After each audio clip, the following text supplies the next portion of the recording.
Okay, welcome friends. तो यहाँ पे आपका जो मॉडल पेपर का जो सॉल्यूशन है उसी का यहाँ पे नेक्स्ट पार्ट डिस्कस करते हैं। मॉडल पेपर का जो हमारा 6th मॉडल पेपर है उसका पार्ट फोर्थ मतलब यहाँ पे आपके 76 से लेके देखो यहाँ पे आपके जो मॉडल पेपर के जो क्वेश्चन डिस्कस होंगे तो देखो यहाँ पे क्वेश्चन के क्या डिस्कस होंगे आपके 76। देखो 76 से लेके आपके 100 तक क्वेश्चन डिस्कस होंगे। तो यहाँ पे आपका आज का पहला क्वेश्चन देखते हैं। देखो यहाँ पे क्वेश्चन कह रहे हैं आपको कि a friend function of a class C. देखो कोई क्लास सी है, ध्यान रखना कोई क्लास सी है उसके अंदर एक फ्रेंड फंक्शन है। तो देखो समझो यहाँ पे एक कोई पर्टिकुलर क्लास सी है, ठीक है, उसके अंदर क्या कर रखा है, एक फ्रेंड फंक्शन को डिक्लेयर कर रखा है, ठीक है। एक फ्रेंड मतलब फ्रेंड फंक्शन मतलब फ्रेंड नाम से। देखो जो फ्रेंड फंक्शन होता है उसके आगे क्या लगाया जाता है, फ्रेंड कीवर्ड लगाया जाता है। तो फ्रेंड नाम से यहाँ पे कोई फंक्शन फ्रेंड कीवर्ड की सहायता से कोई फंक्शन को डिक्लेयर कर रखा है, ठीक है। वो कह रहा है कैन नॉट एक्सेस, जो क्या एक्सेस नहीं कर सकता। अब देखो समझो फ्रेंड फंक्शन के बारे में। अगर मैं फ्रेंड फंक्शन की बात करूं तो फ्रेंड फंक्शन क्या होता है, देखो क्लास का मेंबर नहीं होता है, लेकिन उसके बाद भी क्लास के पब्लिक प्रोटेक्टेड और आपके जो प्राइवेट डेटा है उसको एक्सेस कर सकता है। देखो ध्यान रखना ये क्लास के, देखो ध्यान रखना क्लास के, देखो क्लास के पब्लिक प्रोटेक्टेड और आपके प्राइवेट, पब्लिक प्रोटेक्टेड और आपके प्राइवेट डेटा मेंबर, आपके प्राइवेट डेटा मेंबर और साथ में आपके मेंबर फंक्शन, साथ में आपके मेंबर फंक्शन को एक्सेस कर सकता है। देखो ये तो आपका एक्सेस कर सकता है, ठीक है। अब ये क्या नहीं कर सकता तो समझो, देखो प्राइवेट डेटा ये तो कर सकता है भाई, पब्लिक डेटा ये भी कर सकता है, प्रोटेक्ट डेटा ये भी कर सकता है। क्या नहीं कर सकता, the data member of the derived class of C. इसका मतलब है कि कोई भी जो दूसरी क्लास है जिसको इसने मतलब क्या कर रखा है, ड्राइव कर रखा है, सी ने किसी दूसरी क्लास को ड्राइव कर रखा है तो उसके डेटा मेंबर को एक्सेस नहीं कर सकता। तो इसको राइट आंसर क्या होगा, D is the right answer. तो देखो दोस्तों ध्यान रखना फ्रेंड फंक्शन की हेल्प से हम क्या करते हैं, देखो फ्रेंड फंक्शन क्लास का मेंबर नहीं होता है, लेकिन उसके बाद भी क्या करता है, ये आपकी क्लास के डेटा मतलब आपकी क्लास के डेटा की बात करें तो पब्लिक प्राइवेट और प्रोटेक्टेड और साथ में आपके मेंबर्स को एक्सेस कर सकता है। ओके नेक्स्ट देखो समझो यहाँ पे, देखो नेक्स्ट है the database schema is written. देखो डेटाबेस अगर स्कीमा की बात करें, डेटाबेस स्कीमा किस में लिखी जाती है भाई आपको, तो आपकी किस में लिखी जाती है, डीडीएल। देखो जो आपकी डेटा डेफिनेशन लैंग्वेज, ध्यान रखना जो आपकी डेटा डेफिनेशन जो लैंग्वेज होती है, जो डेटा डेफिनेशन आपकी लैंग्वेज होती है, इसका मतलब आपकी कौन कौन सी कमांड होती है, क्रिएट, कौन कौन सी कमांड होती है, क्रिएट आपकी कौन सी होती है, अल्टर कमांड होती है, और कौन सी होती है, ट्रंकेट कमांड होती है, और कौन सी होती है आपकी ड्रॉप कमांड होती है। तो आपकी किस में लिखी जाती है, डीडीएल में लिखी जाती है। तो आपको पता होना चाहिए आपकी जो डेटाबेस स्कीमा वो आपकी किस में लिखी जाती है, डीडीएल। अगर डीएमएल की बात करूं तो डीएमएल क्या होता है आपका, देखो कमांड की बात करूं तो यहाँ पे कौन कौन सी होती है आपकी डीएमएल की, इंसर्ट होती है, साथ में कौन सी होती है, अपडेट होती है। देखो इंसर्ट होती है, अपडेट होती है यहाँ पे, और क्या होती है आपकी, डिलीट होती है। और यहाँ पे साथ में क्या होती है, इंसर्ट अपडेट डिलीट होती है, और यहाँ पे हम क्या रखते हैं, सेलेक्ट को रखते हैं। अगर डीसीएल की बात करें तो कौन सी होती है आपकी, ग्रांट होती है, और साथ में कौन सी होती है आपकी, रिवोक होती है। तो ये आपकी कमांड इसकी होती है, ठीक है।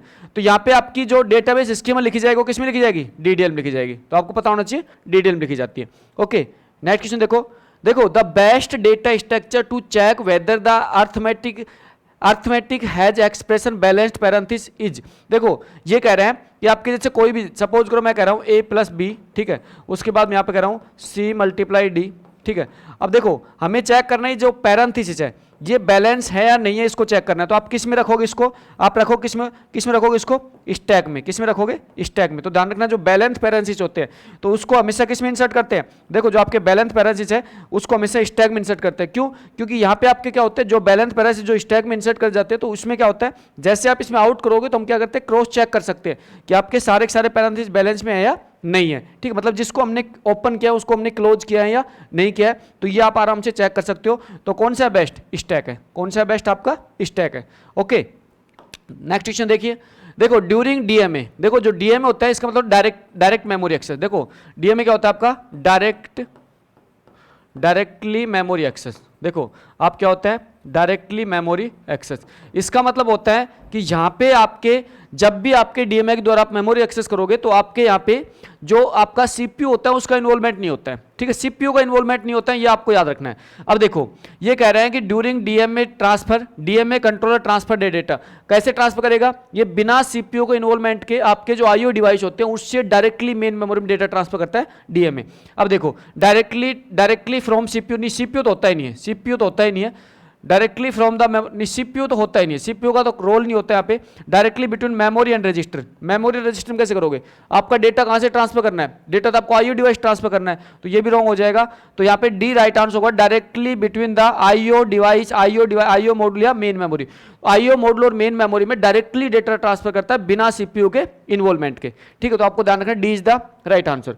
ओके, देखो नेक्स्ट क्वेश्चन देखो यहाँ पे, the main difference between the six, देखो सिस्क मतलब होता है complex instruction set computer and आपका रिस्क, रिस्क का मतलब रिड्यूस इंस्ट्रक्शन सेट कंप्यूटर। तो देखो आपका एक तो होता है सिस्क, CISC, इसका मतलब होता है कॉम्प्लेक्स, इसका मतलब होता है कॉम्प्लेक्स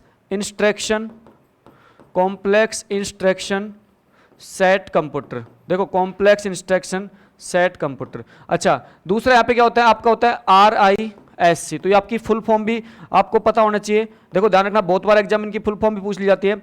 रिड्यूस इंस्ट्रक्शन, देखो रिड्यूस इंस्ट्रक्शन सेट कंप्यूटर, देखो रिड्यूस इंस्ट्रक्शन सेट कंप्यूटर। अब आपसे पूछा गया क्वेश्चन में, पूछा ये है कि यहाँ पे आपके जो आपका सिस्क और जो रिस्क जो प्रोसेसर होता है, उसमें आपको रिस्क प्रोसेस के बारे में बताना है कि इसके कौन कौन से कीवर्ड सही है। तो देखो रिस्क प्रोसेस क्या होता है कि यहाँ पे आपके एक तो क्या होता है, जो इंस्ट्रक्शन सेट होते हैं वो कम होते हैं और साथ में फिक्स्ड लेंथ के इंस्ट्रक्शन सेट होते हैं, ठीक है। अच्छा, रजिस्टर की संख्या यहाँ पे ज्यादा होती है, तो देखो हैज फ्यूअर इंस्ट्रक्शन, बिल्कुल सही बात है, और एड्रेसिंग मोड बिल्कुल सही बात है, राइट है।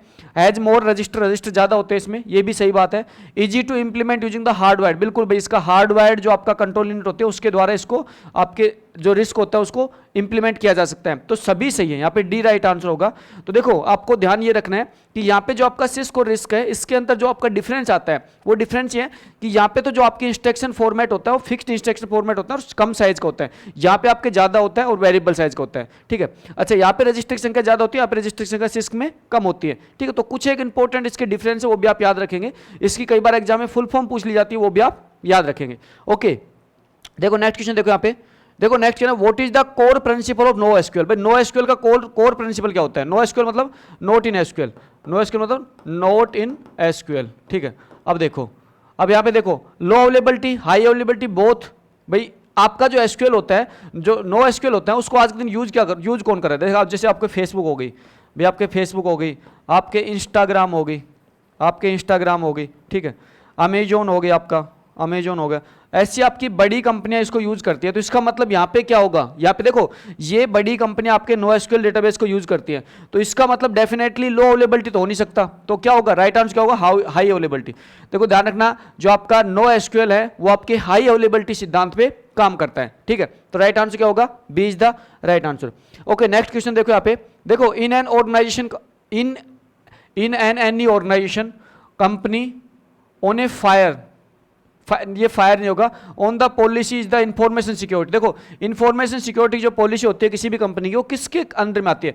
वो अंडर में आती है CIA। देखो आपका CIA अगर बात करूं तो CIA क्या होता है? देखो समझो एक बार, आपका CIA का मतलब होता है CI और A। अब यहाँ पे C का मतलब होता है कॉन्फिडेंशियलिटी, यहाँ पे क्या होता है? देखो C का मतलब होता है यहाँ पे, देखो कॉन्फिडेंशियलिटी, ठीक है। I का मतलब होता है, देखो I का मतलब होता है इंटीग्रिटी, देखो यहां पे समझो I का मतलब होता है इंटीग्रिटी, और A का मतलब होता है अवेलेबिलिटी, A का मतलब होता है अवेलेबिलिटी, A का मतलब क्या होता है? अवेलेबिलिटी। तो देखो आपकी जो भी ऑर्गेनाइजेशन होती है उसके जो सिक्योरिटी का जो सिक्योरिटी इंफॉर्मेशन होती है वो किसके अंडर में आती है? वो आपके CIA के अंडर में आती है। देखो कई बार आपसे CIA की फुल फॉर्म पूछ ली जाती है, तो C का मतलब होता है कॉन्फिडेंशियलिटी, I का मतलब होता है इंटीग्रिटी, और A का मतलब होता है अवेलेबिलिटी। देखो A का मतलब ऑथेंटिसिटी नहीं होता, ध्यान रखना। आप बहुत सारे बच्चे इसमें आप कंफ्यूज क्या होते हो? A का मतलब यहाँ पे ऑथेंटिसिटी नहीं होता, यहाँ पे क्या होता है? अवेलेबिलिटी होता है, ठीक है। तो यहाँ पे आपका CIA जो भी आपकी ऑर्गेनाइजेशन होती है, कोई भी कंपनी होती है, उसका जो सिक्योरिटी रूल्स होता है वो इसके अंडर में, CIA के अंडर में आता है, ठीक है। अच्छा नेक्स्ट क्वेश्चन देखो यहाँ पे, देखो कह रहा था data structure required for breadth first search, breadth first travelling on a graph. देखो आपका जो ग्राफ होता है, सपोज करो मैं यहाँ पे आपका एक ग्राफ बना रहा हूँ, जैसे 1 से 2 पे चले गए, फिर यहाँ पे 3 पे चले गए, फिर यहाँ पे 4 पे चले गए, फिर यहाँ पे आ गए, फिर सपोज करो यहाँ से 5 पे चले गए, ठीक है, यहाँ से 6 पे चले गए। ये सपोज करो आपका कोई भी ग्राफ है। अब देखो जो आपका ब्रीथ फर्स्ट सर्च होता है, देखो ब्रीथ फर्स्ट सर्च होता है, उसका काम क्या होता है कि यहाँ पे आपको नोड्स को ट्रेवल्स करना है। देखो यहाँ पे आपको नोड्स को ट्रेवल्स करना है, ठीक है, और किसी भी नोड्स को ट्रेवल करते समय उसकी एंट्री करनी है, और उसकी जो एंट्री होती है वो किस में होती है? क्यू में होती है, किस में होती है, क्यू में होती है। अच्छा कैसे करते हैं, जैसे सपोज करो फर्स्ट नंबर नोड को मैंने ट्रेवल्स किया, तो सबसे पहले मैं फर्स्ट नंबर की एंट्री करूंगा, उसके साथ में क्या करूंगा, इसके नेबर नोड कौन कौन से हैं उसकी मैं एंट्री करूंगा। तो इसको नेबर नोड कौन से हो गए, 2 और 3। उसके बाद क्या करूंगा, एक नोड को मैं आउट करूंगा, एक नोड को यहां से आउट करूंगा मैं, एक नोड को आउट कर, जैसे 1 को मैंने आउट किया और चेक किया, जैसे 1 को आउट किया तो 1 के नेबर नोड 2 और 3 हो गए।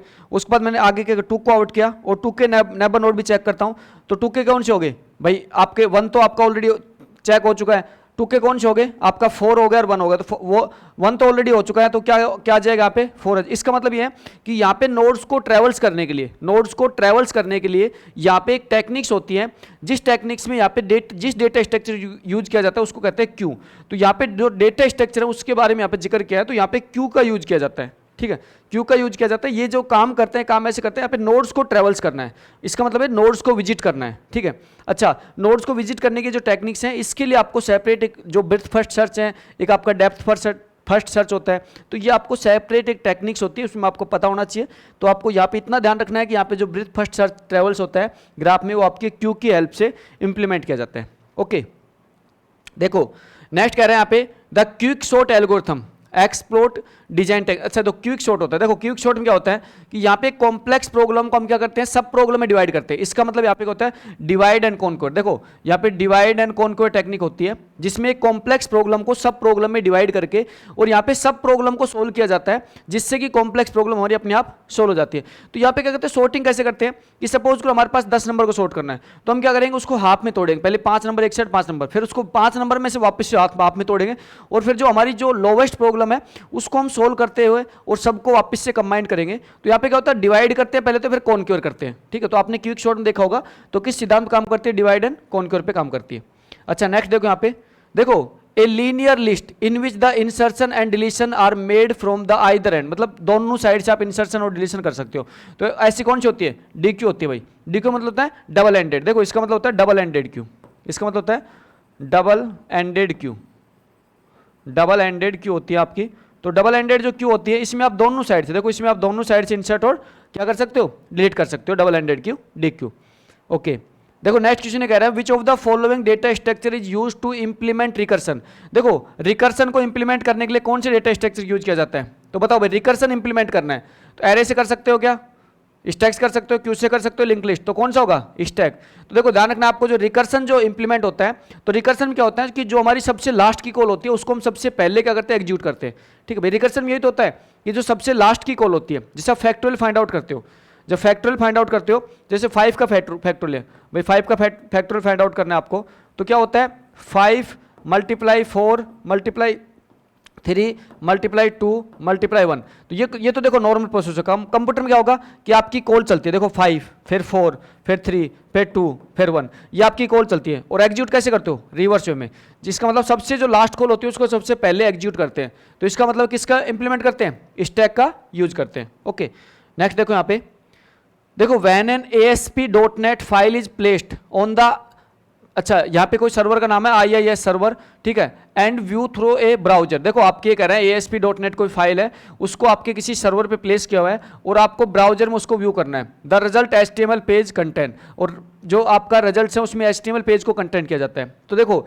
ये कह रहा है mix of the ASP.NET and HTML code. देखो ध्यान रखना, जब भी आपके ब्राउजर विंडो पे जो आपके शो होता है वो हमेशा HTML टैग्स होता है। देखो ASP होता है एक्टिव सर्वर पेज, इसका मतलब होता है डायनेमिक चीज, आपके डायनेमिक बिहेवियर करती है। जैसे सपोज करो कि आपने एग्जाम फॉर्म फिल किया होगा, तो आपने जो डेटा एंटर किया था उस डेटा को डेटाबेस तक ले जाने का काम होता है वो ASP वगैरह होता है, ठीक है। जबकि आपके सामने जो शो हो रहा था वो सारा सारा क्या होता है, आपका HTML कंटेंट। तो देखो ध्यान रखना, आपका जो शो होता है वो आपका क्या होता है, ओनली आपका HTML कोड होता है, ठीक है, ये आपको ध्यान रखना है। तो ASP का कोड शो नहीं होता, ASP तो इंटरनल काम करती है, ठीक है। शो आपका क्या होता है, HTML का कोड ही शो होता है। अच्छा देखो नेक्स्ट देखो यहाँ पे HTML मैप। अच्छा जो मैप टैग होता है उसका देखो काम क्या होता है, देखो मैप टैग का काम क्या होता है कि कई बार आपने देखा होगा कि इमेज होती है कोई, जैसे आपके जैसे ब्राउजर में कई बार आपने किसी वेबसाइट विजिट किया होगा और कोई इमेज होती है, इमेज पे क्लिक करने के बाद में हम क्या करते हैं, अदर पेज पे या फिर उस इमेज की अदर इन्फॉर्मेशन पे पहुंच जाते हैं। तो वो जो काम होता है वो आपका क्या होता है, मैप टैग की सहायता से होता है। देखो जो मैप जो आपका टैग है वो किस लिए बनाया गया है, वो इमेज में आपके क्लिकेबल एरिया को डिफाइन करने के लिए बनाया जाता है। अब समझो देखो map tag define a path between two node in image, नहीं ऐसा कुछ नहीं है। Define clickable region in an image, बिल्कुल सही बात है कि इमेज के अंदर देखो ध्यान रखना कि यहाँ पे क्लिकेबल, देखो क्लिकेबल क्लिक करने के लिए जो रीजन बनाया जाता है इमेज में वो किससे बनाया जाता है, मैप टैग से बनाया जाता है, ठीक है। तो clickable region in a image, B is the right answer. Okay next question देखो, देखो P in XML specify standard, देखो पी क्या होता है आपका, प्रोसेसिंग इंस्ट्रक्शन। पी क्या होता है आपका, देखो पी का मतलब होता है प्रोसेसिंग इंस्ट्रक्शन, ठीक है। तो आपको बहुत इजी कंसेप्ट है, आपको पता होना चाहिए जो पी होता है एक्सएमएल वो प्रोसेसिंग इंस्ट्रक्शन होता है। ओके नेक्स्ट क्वेश्चन देखो यहाँ पे, देखो नेक्स्ट कह रहा है which of the following is a type of information system. देखो अगर मैं इंफॉर्मेशन सिस्टम की बात करूं, इसका मतलब जो आपके रियल में जो आपकी इंफॉर्मेशन सिस्टम होता है, जहां पे आपके रियल में ऑपरेशन को परफॉर्म किया जाता है, उसे कहते हैं ट्रांजैक्शन प्रोसेसिंग सिस्टम। देखो टीपीएस, आपने जो इंफॉर्मेशन की हिरार्की जो साइड में पढ़ी होगी, देखो साइड में जो इंफॉर्मेशन की जो हिरार्की होती है, समझो देखो इंफॉर्मेशन जो हिरार्की होती है साइड में, जैसे ऊपर क्या होता है एग्जीक्यूटिव सपोर्ट सिस्टम, फिर क्या होता है यहाँ पे मैनेजमेंट इंफॉर्मेशन सिस्टम, ठीक है, फिर यहाँ पे क्या होता है ट्रांजैक्शन प्रोसेसिंग सिस्टम। तो देखो रियल में जो इंफॉर्मेशन सिस्टम होता है ये क्या होता है आपका, ये आपका इंफॉर्मेशन सिस्टम होता है, ये क्या होता है आपका इंफॉर्मेशन सिस्टम होता है, ठीक है। तो आपको ध्यान रखना है आपका इंफॉर्मेशन सिस्टम कौन सा होता है, आपके ट्रांजैक्शन प्रोसेसिंग सिस्टम, ठीक है। तो राइट आंसर क्या होगा, A is the right answer. देखो नेक्स्ट क्वेश्चन देखो यहाँ पे, देखो विच of the following is not a operating system for the mobile device. देखो ये कह रहा है मोबाइल डिवाइस का ऑपरेटिंग सिस्टम नहीं है, तो एक तो कह रहा है मैनेट ओएस, ठीक है। अच्छा दूसरा कह रहा है पाम, देखो पाम ओएस तो होता है, सिम्बेनियम ओएस भी होता है, विंडो मोबाइल, ये तीनों तो होते हैं भाई। तो आपका क्या होता है, ए आपका नहीं होता। देखो मैनेट ओएस क्या होता है, मैनेट ओएस का मतलब मोबाइल एडहोक नेटवर्क। तो देखो ये क्या होता है, ए मोबाइल एडहोक नेटवर्क। तो ये तो क्या होता है कि मोबाइल के अंदर, जो मोबाइल के अंदर आपके कम दूरी पे आपके अदर डिवाइस को कनेक्ट करने के लिए इसका यूज किया जाता है मैनेट ओएस का, ठीक है। तो मैनेट क्या होता है आपका मोबाइल एडहोक नेटवर्क होता है, जो आपको ऑपरेटिंग सिस्टम नहीं होता है, ठीक है। तो राइट आंसर क्या होगा, A is the right answer.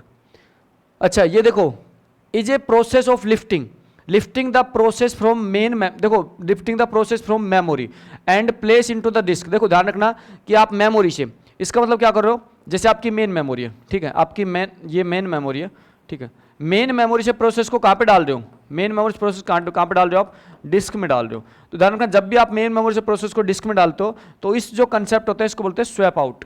क्या बोलते हैं, स्वैपिंग आउट, ठीक है। क्या बोलते हैं, स्वैपिंग आउट।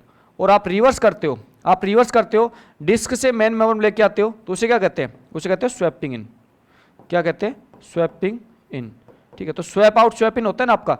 तो यहाँ पे यही पूछा है कंसेप्ट कि आपके मेन मेमोरी से आपके डिस्क में प्लेस करने की क्रिया क्या कहलाती है आपकी, आप क्या कहलाते हैं, स्वैप आउट, ठीक है। तो स्वैपिंग आउट होती है कि आप मेन मेमोरी कहाँ डाल रहे हो, डिस्क में डाल रहे हो। देखो नेक्स्ट कंसेप्ट देखो, how many different level of heading does the HTML support. देखो हेडिंग आपकी जो HTML सपोर्ट करते हो 6 लेवल पर करते हैं। आपका होता है ना H1, देखो आपका होता है ना H1 H2, आपकी हेडिंग होती है ना H1 H2 H3 H4 H5 H6। तो आपकी हेडिंग क्या होती है, आपकी 6 लेवल पे हेडिंग सपोर्ट की जाती है HTML के द्वारा, ठीक है भैया, आपकी 6 लेवल पे हेडिंग होती है। तो राइट आंसर क्या होगा, 6 is the right answer. Okay next question देखो, नेक्स्ट क्वेश्चन कह रहे हैं for which of the following task stack is not suitable for data structure. देखो स्टैक सुटेबल नहीं कब नहीं करता, देखो ध्यान रखना जो स्टैक का जो मेन जो टास्क होता है वो टास्क ये होता है, स्टैक आप क्या करता है, स्टैक आप काम करता है लास्ट इन फर्स्ट आउट। किस पे काम करता है, लास्ट इन फर्स्ट आउट पे काम करता है। इसका मतलब लास्ट में जो एंटर किया है वो सबसे पहले आपका क्या होगा, आउट होगा।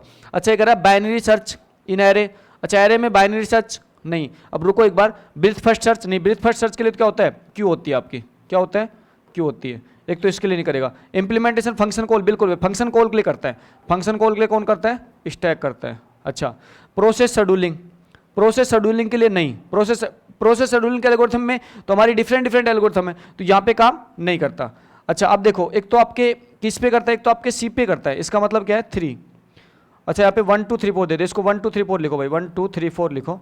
तो यहाँ पे क्या है, सी पे करता है, इसका मतलब सी कहाँ पे है, अच्छा एक तो यहाँ पे मौजूद है सी। आपसे क्या नोट, अच्छा नोट पूछा है, तो एक तो किस पे नहीं करता, बी पे नहीं, 2 पे नहीं करता एक, ठीक है, और एक किस पे नहीं करता, 4 पे नहीं करता, 2 और 4 पे नहीं करता भाई, 2 और 4 पे नहीं करता। तो आपको ध्यान रखना 2 और 4 पे नहीं करता ना, आपके बी पे नहीं करता, ब्रीथ फर्स्ट सर्च पे नहीं करता, और आपके किस पे नहीं करता, प्रोसेस शेड्यूलिंग नहीं करता, ठीक है। ध्यान रखना बाइनरी सर्च पे भी नहीं करता है, बाइनरी सर्च पे भी स्टैक इंप्लीमेंट नहीं कर सकते हम डायरेक्टली। क्यों, क्योंकि बाइनरी सर्च में क्या करना पड़ेगा, देखो बाइनरी सर्च में हमारे क्या करना पड़ेगा कि हमारे पास, अच्छा बाइनरी सर्च में कर सकते हैं, बाइनरी सर्च में कर सकते हैं, इसका 2 और 4 पे नहीं कर सकते, इसको ब्रीथ फर्स्ट सर्च और प्रोसेस शेड्यूलिंग पे नहीं कर सकते। तो आपको ये कंसेप्ट ध्यान रखना है, ठीक है। अच्छा देखो a register, a register organize, ये रजिस्टर ऑर्गेनाइज है भाई, register organize to allow and the right operation is called. अच्छा, रजिस्टर में राइट ऑपरेशन को अलाउ करना है तो वो क्या कहलाएगा? तो आपका देखो राइट ऑपरेशन इज कॉल्ड। तो देखो ध्यान रखना, यहाँ पे आपका जो रियल में जो क्वेश्चन है ना, ये थोड़ा सा मिसप्रिंट है क्वेश्चन इसमें। तो इसमें क्या होता है कि जो आपके ये क्वेश्चन ये पूछा जा रहा है आपसे कि रजिस्ट्री के अंदर आप क्या करते हैं, शिफ्ट कर रहे हो, लेफ्ट राइट शिफ्ट करते हो, जैसे आपके सिंबल होते हैं लेफ्ट शिफ्ट राइट शिफ्ट, ये आपके सिंबल होते हैं ना, तो इन सिंबल की सहायता से ये सिंबल क्या होते हैं, तो देखो सिंबल क्या होता है, लेफ्ट रजिस्टर होता है, ठीक है, लेफ्ट रजिस्टर आपका शिफ्ट रजिस्टर होते हैं ना, शिफ्ट रजिस्टर की सहायता से आप शिफ्ट करते हो, ठीक है। तो अलाउ कैसे अलाउ करते हैं, आपके शिफ्ट रजिस्टर की सहायता से आप अलाउ करते हो ना, यहाँ पे शिफ्ट करने के लिए, ठीक है। तो ये क्वेश्चन में थोड़ा मिस है, तो आप इसको स्टार मार्क कर लीजिए, क्योंकि थोड़ा सा मिस प्रिंट है, तो इस क्वेश्चन को आप स्टार मार्क करके रखेंगे। ओके, देखो यहाँ पे वोट, देखो ये पूछ रहा है आपके, what is the keyboard shortcut button to press for creating a chart for the selected cell. देखो सिलेक्टेड सेल पे चार्ट बनाने के लिए आपकी की शॉर्टकट की क्या होती है, F11, क्या होती है, F11। तो आपके जो सिलेक्टेड, देखो आपने जो भी आपने जो सेल को सिलेक्ट किया रखा है उस पर आपको चार्ट प्रिपेयर करना है, तो उसके लिए शॉर्टकट की क्या होती है आपकी, F11 होती है। ओके, देखो नेक्स्ट, देखो when a normal student behave a erratic manner, देखो in the class you would, ये कह रहा है जब एक सामान्य छात्र कक्षा में अनिश्चित तरीके से व्यवहार करता है तो आप क्या करोगे, ठीक है। तो आपके जो पेडागोजी के जो वो कंसेप्ट है उसका क्वेश्चन है। तो आपका जो कोई भी जो स्टूडेंट हो क्लास में, आपका जो नॉर्मल स्टूडेंट था वो आपके जैसे अनॉर्मल बिहेव करता है, आपके अनिश्चित तरीके से वो बिहेव करता है, तो आप उसके साथ क्या करोगे। ये कह रहा है छात्र को तब तक तो मतलब ये कह रहा है pull up the student then the there, मतलब आप उसको भगा दोगे, ठीक है। अच्छा, ऐसा नहीं करेंगे, नहीं करना हमेशा। Talk to the student after the class, बिल्कुल सही बात है। हम स्टूडेंट को क्लास के बाद, देखो हम स्टूडेंट क्या करेंगे, क्लास के बाद उससे क्या करेंगे, टॉक करेंगे भाई क्लास के बाद। तो देखो ध्यान रखना, यहाँ पे जो आपके पेडागोजी के जो इस टाइप के अगर क्वेश्चन होते हैं तो हमें अपने खुद के माइंड से बेस्ट सुटेबल ऑप्शन को चूज करना है। देखो इस टाइप के जो क्वेश्चन होते हैं इसमें आपको कन्फर्म आपको ध्यान रखना है कि आपको खुद के माइंड से बेस्ट सुटेबल ऑप्शन को चूज करना है, ठीक है। अच्छा देखो यहाँ पे कह रहा है हु, देखो कह रहा है why do teachers use teaching add, देखो कह रहा है why do teachers use teaching add. अच्छा भाई, टीचिंग एड का मतलब क्या होता है कि हम जो स्टूडेंट को जब स्टडी करवाते हैं तो हम उसको हमने क्या किया, हमें किसी, जैसे सपोज करो कि हमें जो जैसे आपकी अर्थ है उसके बारे में हम स्टूडेंट को समझाना है, तो हम क्या करते हैं, अर्थ का जो आपका मैप आता है, ठीक है, उसकी सहायता से हम क्या करते हैं, उसको समझाते हैं, तो वो एक टीचिंग एड हो गया, ठीक है। अब सपोज करो कोई भी जैसे केमिस्ट्री का जो प्रैक्टिकल होता है तो हम क्या प्रैक्टिकल की सहायता से स्टूडेंट को समझाते हैं, फिजिक्स में कोई चीज़ें होती है तो उनको हम क्या करते हैं, उस जो हमारा ऑब्जेक्ट है उसकी सहायता से हम स्टूडेंट को वो जो रियल में जो हम उसको समझाना चाहते हैं उसको समझाने की कोशिश करते हैं। तो यहाँ पे जो आपकी ऐड होती है वो हेल्प किस टाइप से करती है, टू मेक टीचिंग फुलफिल, ठीक है, शिक्षा को मज़ेदार बनाने के लिए, to teach with understanding level of the student, छात्रों के समझ के स्तर के भीतर पढ़ाने के लिए। तो ध्यान रखना, जो टीचिंग एड का जो यूज किया जाता है, उससे क्या होता है, आपके स्टूडेंट्स का जो लेवल होता है, अंडरस्टैंडिंग लेवल होता है वो बढ़ जाता है। क्यों? क्योंकि जब आप कोई भी चीज़, आप टीचिंग एड की सहायता से जब आप कोई भी कुछ भी आप जो पढ़ाना चाहते हो उसको पढ़ाते हो तो डेफिनेटली वहाँ पे स्टूडेंट का इंटरेक्शन ज़्यादा होता है और वो आपके ज़्यादा से अच्छे से पार्टिसिपेट करके और वहाँ पे समझने की कोशिश करता है, ठीक है। तो यहाँ पे राइट आंसर क्या है, B is the right answer. देखो नेक्स्ट क्वेश्चन कह रहा है सक्सेसफुल टीचिंग से successful teacher is one who is, आपका एक सक्सेसफुल टीचर किसको मान सकते हैं। देखो एक सफल टीचर किसको मान सकते हैं भाई, ये कह रहा है कंपेजिशनेट और डिसिप्लिनरी, ये कह रहा है क्वेट और रिएक्टिव, ये कह रहा है टॉलरेंट और डोमिनेंट, ये कह रहा है पैसिव और एक्टिव।